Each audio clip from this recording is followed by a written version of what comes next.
नमस्कार दोस्तों, आज आपसे स्टार्टिंग हो रही है आपके टॉपर्स बैच की। तो आज होली का दिन है, तो आप सभी को होली की बहुत बहुत हार्दिक शुभकामनाएं। दोस्त, हम बता दें कि टॉपर्स बैच की जो शुरुआत है, इसमें अगर आप लोग टॉपर्स बनना चाहते हो, मैथ की कक्षा 10 में अच्छा नंबर लेके आना चाहते हो 100 में से 100, तो आपको कुछ नहीं करना है मेरे प्यारे साथी।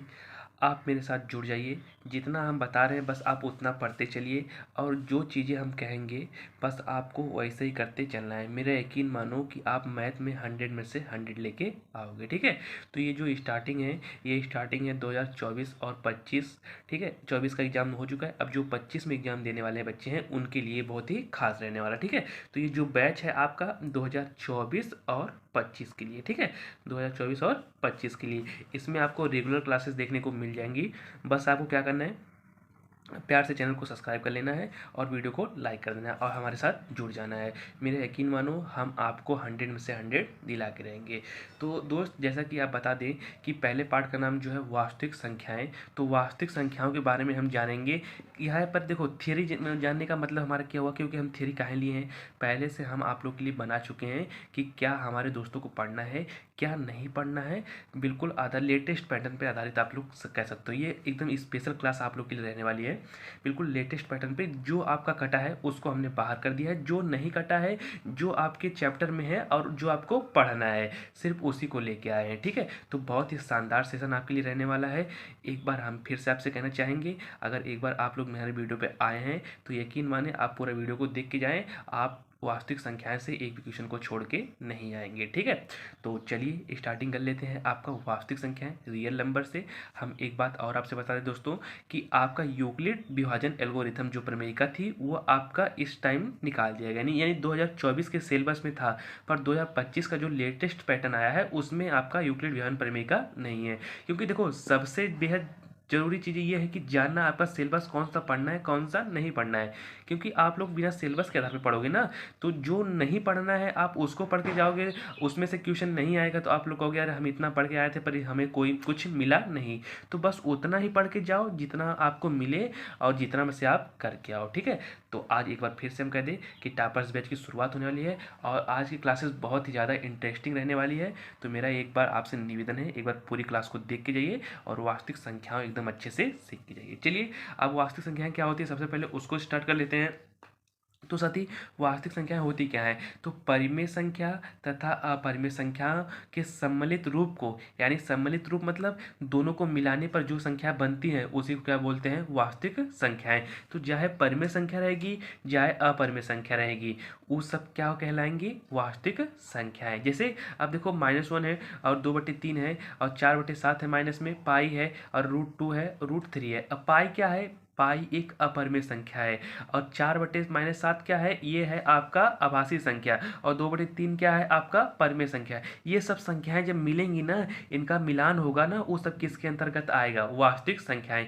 एक प्रकार से कह सकते हो कि जितनी भी संख्याएं होती हैं सब किससे मिलके बनी होती हैं, वास्तविक संख्याओं से। तो ये हुई बात किसकी, वास्तविक संख्याओं की। ठीक है, अगर एक चीज़ और समझना चाहते हो, अगर हम इसको लिख दें a+ib के रूप में, तो इसमें देखो जो आई वाला पार्ट होगा वो इमेजिनरी है, जो आई के साथ नहीं आया ए है वो है रियल नंबर, यानी जो अकेले आया है वो ए वाला वो है वास्तविक संख्या है, जो आई के साथ आया क्या है, आभासी संख्या। कभी कभी ऐसे पूछ सकता है कि भैया अगर आपको इस रूप का दे दिया जाए, देखो अगर दे दिया 5+3i, अब कहेगा भैया इसमें आप बताइए कि वास्तविक संख्या कौन सी है, तो जो 5 रहेगा वास्तविक संख्या है और जो आई रहेगा वो वास्तविक संख्याएं नहीं है, वो होती हैं आभासी संख्याएं। तो एक चीज़ और नोट में याद रखना, जिसके साथ आई लग जाता है वो क्या होता है, आपका आभासी संख्या है। ठीक है, अब आपका आगे बात कर लेते हैं परिमेय संख्याओं का।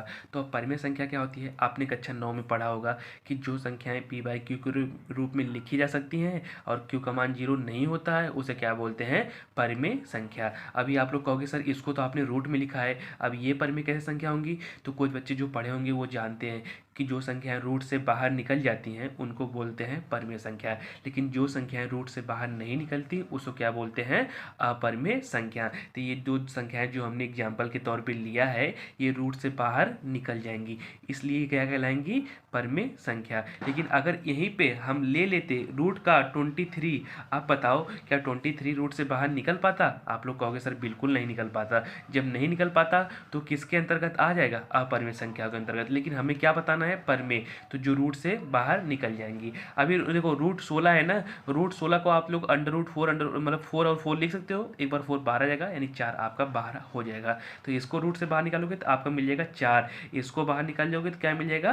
5। तो ये सब किसके अंतर्गत आ जाएंगे भैया?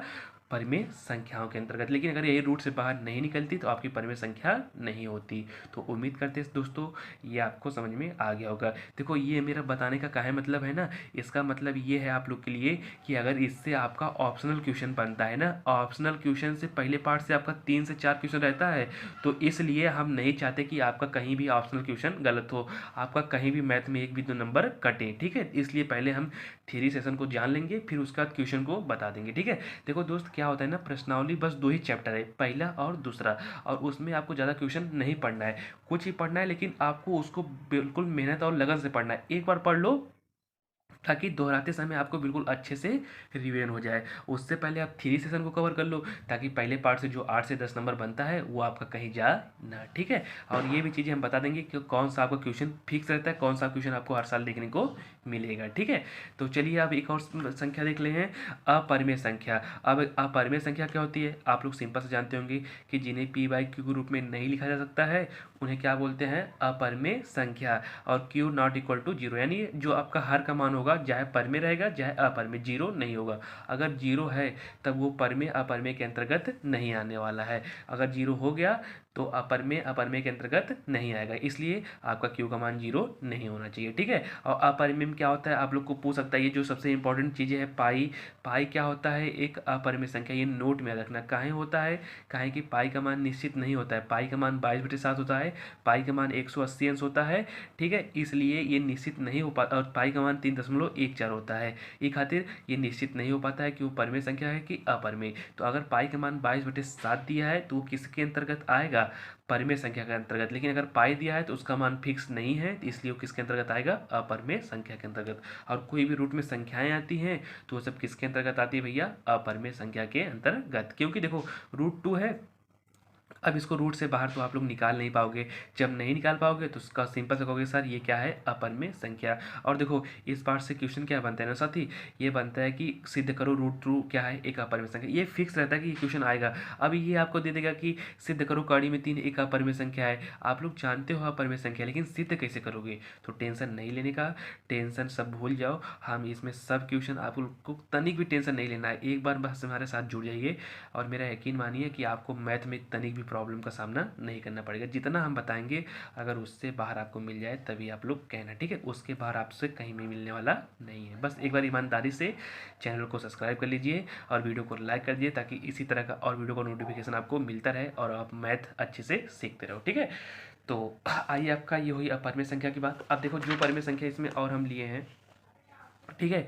अब सम संख्या, अब कहोगे सर सम संख्या क्या होती है? तो सम संख्या आप लोग को सिंपल सी पता है, जो संख्याएं 2 से विभाज्य होती हैं उसे क्या बोलते हैं? सम संख्या। और सबसे छोटी सम संख्या क्या होती है? 2, 4, 6, 8, 10। और कोई सबसे छोटी पूछेगा तो जो सबसे नंबर पहले पे आया है उसे क्या बोलेंगे?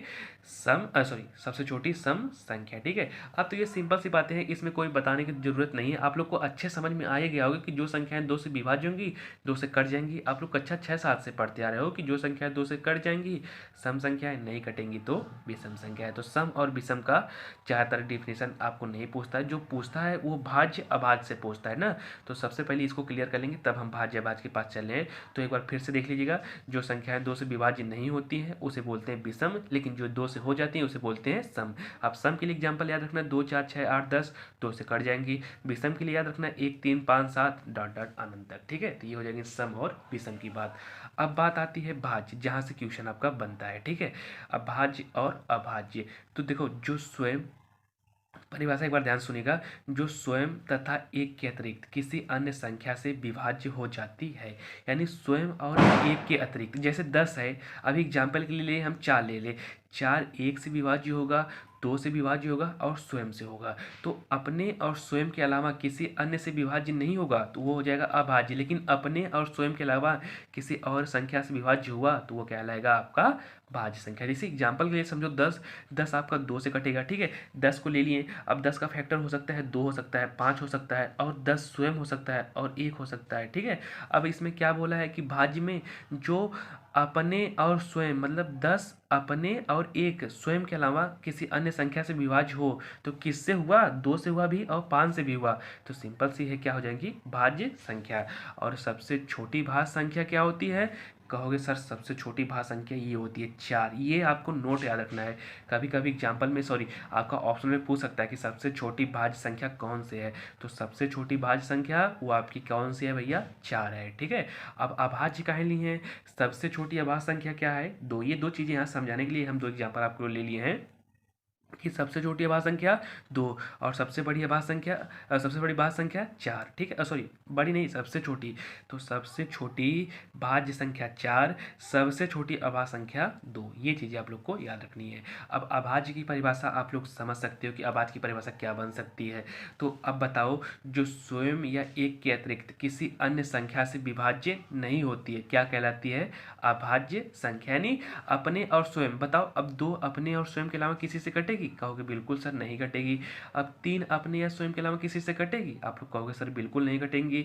तो ये हो जाएंगी कौन संख्या, अभाज्य संख्या है। तो एक बार प्यारे साथी आपसे हम एक बात और कहना चाहेंगे, आप लोग नोट्स बनाते चलिए, क्योंकि नोट्स आप लोग के लिए बहुत ही इंपॉर्टेंट रहने वाला है, हर एग्जाम में आप लोग के लिए काम करेगा। इसलिए साथी नोट्स आप लोग बनाते चलेंगे, ठीक है। ये प्लस पॉइंट आप लोग के लिए रहेगा।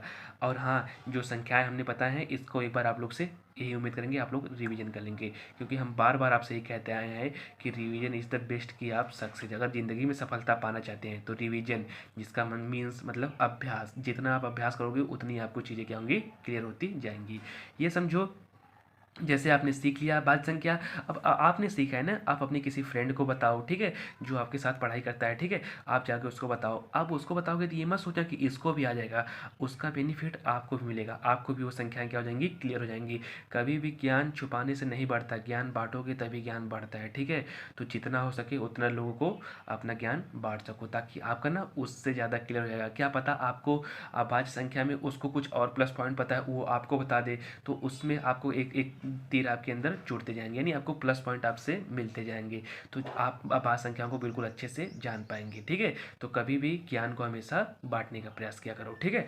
अब देखो अभाज्य संख्या क्या होती है, तो अब ये भी लास्ट आपके लिए है, यहाँ से भी क्वेश्चन बना है आपका कि वह संख्याएं जिनमें 1 के अतिरिक्त कोई उभयनिष्ठ गुणनखंड ना हो, यानी गुणनखंड मतलब कोई भी कॉमन बिंदु ना मिले। जैसे 2 और 5 है, अब 2 और 5 का गुणनखंड करोगे तो इसके बीच में 1 आएगा, इसके बीच में भी 1 आएगा, 1 के सिवा और कोई गुणनखंड मैच नहीं होगा। तो जब नहीं होगा तो उसे क्या बोलेंगे, अभाज्य अभाज्य संख्या। अगर हम लिख लें यहीं पे 3 लिख लें, 6 लिख लें, तो कहोगे सर ये अभाज्य संख्या नहीं है। क्यों नहीं है ऐसा अभाज्य संख्या, क्योंकि इनके बीच देखो अभी 3 हो गया और 6 को तुम लोग 3 गुणे 2 लिख सकते हो। अब बताओ कौन सा मिल गया, 3 मिल गया, तो 3 मिल गया। और इसमें बोला क्या है परिभाषा में कि 1 के अतिरिक्त यानी 3 मिल गया, तो 1 के अतिरिक्त अगर कोई मिला तो वहीं से वो अभाज्य संख्याएं नहीं कहलाएंगी।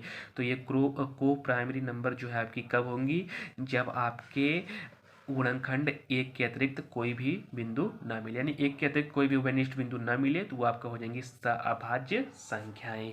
तो ये हुई बात आपकी सभी संख्याओं के बारे में, ठीक है। अब आपका देख लेते हैं कौन सा क्वेश्चन किस प्रकार से बनता है और कौन सा आपको पढ़ के जाना है, ठीक है। अब देखो इस पार्ट में आपको स्पेशल क्या रहने वाला है, देखो साथी हमने ना आपके लिए क्या क्या है एकदम बहुत ही स्पेशल, आप लोग कह सकते हो कि क्या आपको पढ़ना है क्या आपको नहीं पढ़ना है, बिल्कुल अच्छे से लिख के लेके आए हैं।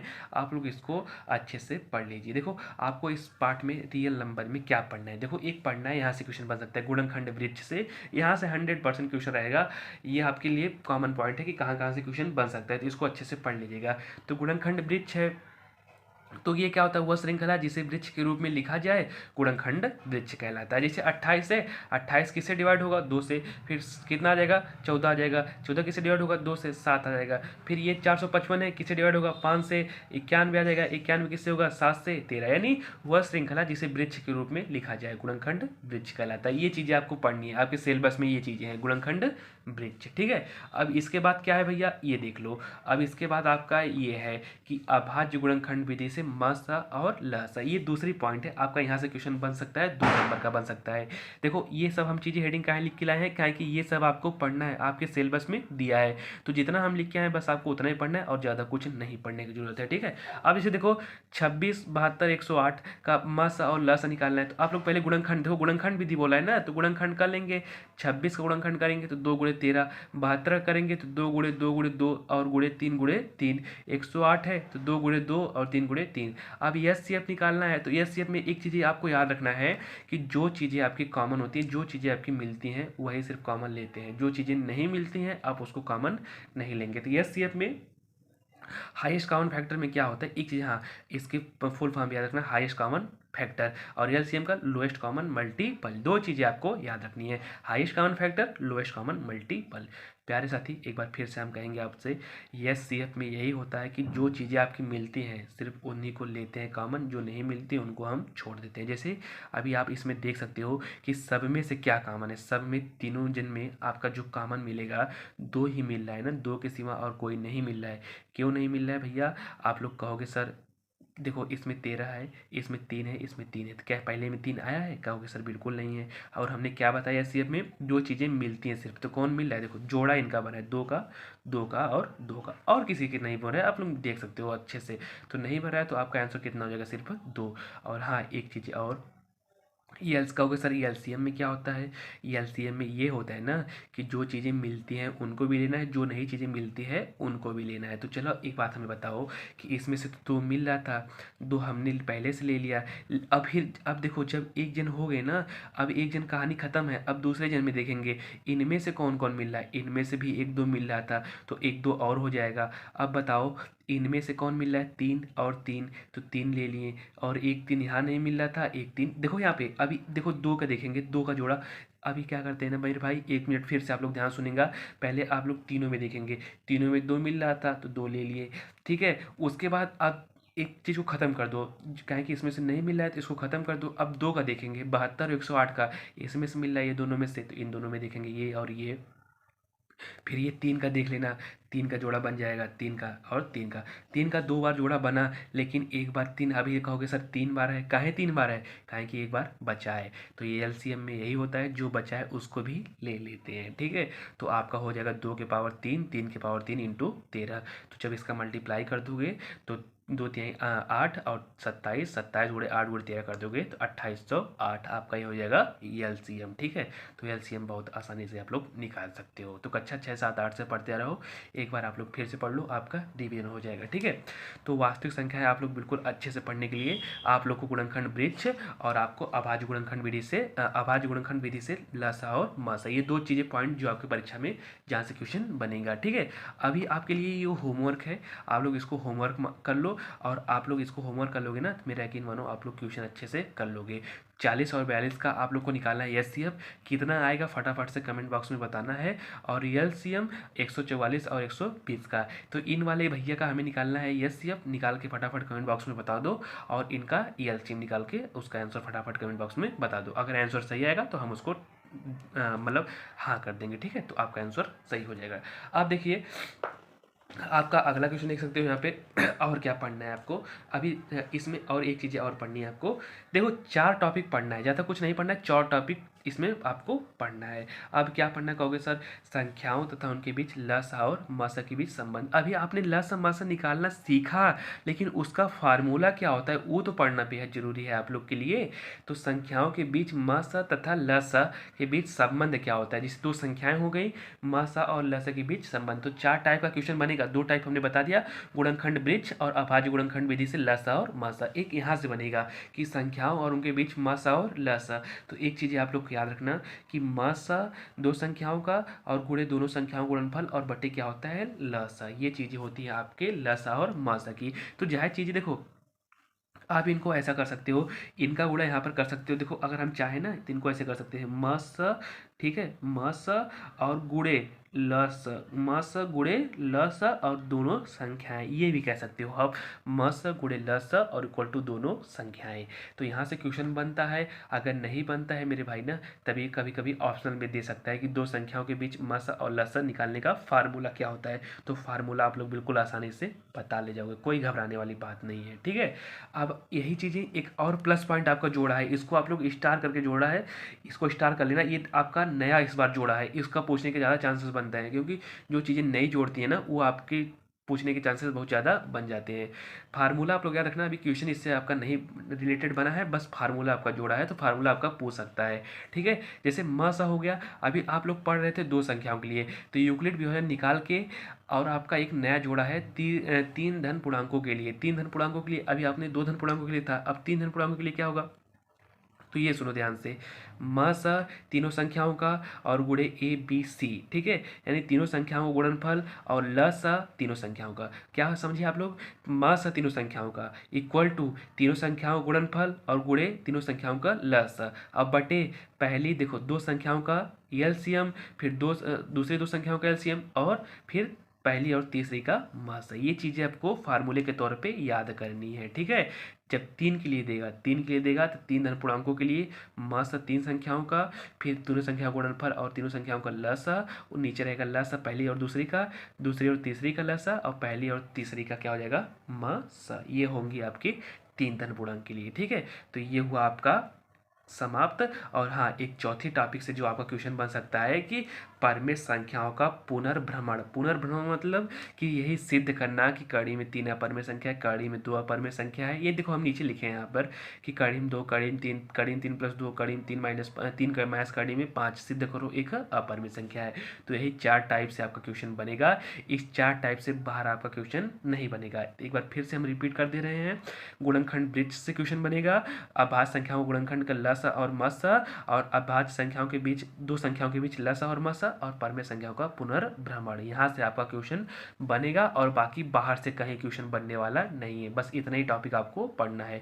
तो जो लेटेस्ट क्वेश्चन 2025 में आया है, बस इतना टॉपिक आपको पढ़ के जाना है, ठीक है।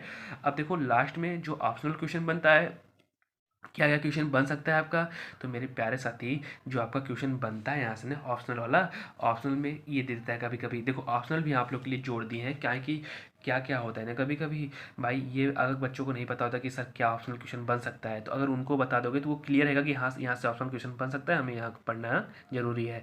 हम थ्योरी इसीलिए लिए, आपका थ्योरी का सेशन, थ्योरी पे वीडियो इसलिए बनाए हैं काहे कि आप लोग को ऑप्शनल क्वेश्चन अच्छे से क्लियर हो जाए। तो किसी भी लेसन को हम स्टार्ट करेंगे तो सबसे पहले उसकी थ्योरी को बताएंगे, तब जाके हम उस क्वेश्चन को करवाएंगे, ताकि थियरी और फार्मूला आप लोग को क्लियर रहेगा, तभी आप क्वेश्चन को कर पाएंगे, ठीक है, अन्यथा नहीं कर पाएंगे। एक बार फिर से आप लोग बोलेंगे, साथी हमारे साथ जुड़ जाइए, मेरा यकीन मानिए हम आपको मैथ में बहुत ही तेज बना देंगे। यह कह सकते हो कि आपको 100 में से 100 दिला के रहेंगे, ठीक है। ये हम लोग टॉपर्स बैच की जो है, टॉपर्स बैच की शुरुआत इसीलिए की है कि जो हमारे साथी जो हमसे जुड़े हैं उनको 100 में से 100 दिला के रहे, ठीक है। अब देखो ऑप्शनल क्वेश्चन में से क्या बनता है, जिसे अब बोल लेगा पाई क्या है, कोई बच्चों को नहीं पता रहेगा तो आप लोग यहाँ पर नोट कर लेना, पाई क्या है, एक अपरमेय संख्या। अभी सब पीछे हम बता के जा रहे हैं। अभी अभाज्य संख्या क्या है, तो अभी हमने बताया था जो संख्याएं स्वयं और एक के अतिरिक्त किसी से नहीं कटती हैं उसे बोलते हैं अभाज्य संख्याएं। हम दो काहे लिखे हैं, काहे कि ये पूछता है कि सबसे छोटी अभाज्य संख्या कौन सी होती है, तो सबसे छोटी अभाज्य संख्या क्या होती है, दो होती है। अब कहोगे भाज्य काहे लिखे हो सर, तो भाज्य मतलब सबसे छोटी भाज्य संख्या कौन सी होती है, चार। जो क्वेश्चन बन सकता है ऑप्शनल में बन सकता है कि सबसे छोटी भाज्य संख्या, कहोगे चार, सबसे छोटी अभाज्य संख्या दो। और अब कहोगे दो संख्याओं का लस समासा क्या होता है, तो कहोगे सर लस गुणे मस गुणे दोनों संख्याओं का गुणनफल। यहाँ से क्वेश्चन बन सकता है। और लास्ट में आपका गुणनखंड ज्ञात करना, तो गुणनखंड आप लोग को ज्ञात करना बहुत अच्छे से ही पता होगा, हमने बता भी दिया है। नहीं पता है तो आप लोग एक बार गुणनखंड करना सीख ले, और साथ ही एलसीएम और एचसीएफ निकालना सीख ले, क्योंकि वहाँ से भी ऑप्शनल क्वेश्चन बन सकता है। तो यही हुआ आपका जो है वास्तविक संख्याओं का आपका संपूर्ण थ्योरी सेशन हमने कंप्लीट कर दिया है। अब अगली जो वीडियो आएगी वो आप लोग के लिए न्यूमेरिकल होगी। और हाँ, जो न्यूमेरिकल को हम स्टार करेंगे उसको आपको अपने नोट्स में उतारना तो सभी है, आपको जो हम स्टार करेंगे उसको बिल्कुल अच्छे से पढ़ के जाना है, ठीक है।